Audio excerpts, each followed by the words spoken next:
Kwa hivyo tunashukuru President Uhuru Kenyatta kwa kuona hiyo mpango ambao ulikuwa Nairobi peke yake sasa uletwe hapa mashinani, tauni kama Meru, Maua, Kubu na hizo zingine.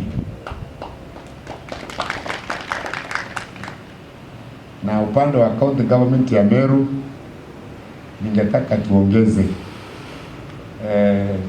chairman wa MYS, ningetaka bodi yenu ikae tufungue maduka ya MYS. Ningetaka tufungue duka ya MYS Mikiduri, ingine Rale, ingine Maua, ingine Timau, ingine Kubu, ili vijana wawe na pahali kama mimi. Na ningetaka mtu akunipakia nyumba rangi, naenda kwa hiyo duka, halafu napatiana namba yangu, napigiwa simu, vijana wanaleta wale wamesomea kupaka nyumba rangi. Kama ni mtu akujenga nyumba, tunajua ni pahali gani tunaenda kwenda tupate hao mafundi. Kama ni kwa stima ama maji, tunaenda tu kwa hiyo duka, tunasema nataka fundi wa rangi, nataka fundi wa maji, nataka fundi wa stima. Kwa hiyo vijana wetu wa MYS wao na pahali ambao wanajulikana wako ama wanaweza kupatikana kutokana na hiyo duka. Kama kwa kuitedia utaka kaenda kuita kwendwa no manga kuitedia. Na kama vile DCC amesema, the future of this country, the future of this county is in youth.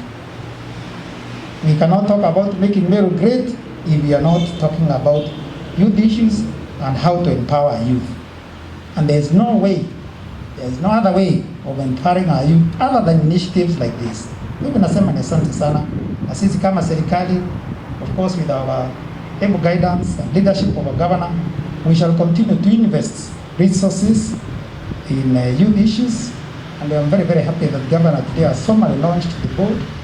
So we shall continue to resource the board, financial resources, human resources, to make sure that that board really helps us in empowering the youth of this country.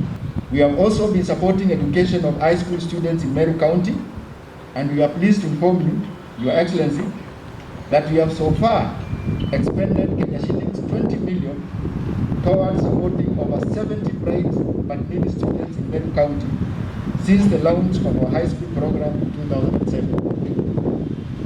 In conclusion, I would like to assure you that we remain cognizant of our sacred duty of mitigating the immediate, medium and long-term shocks to the communities that we serve as this fast-paced, high-stakes crisis evolves.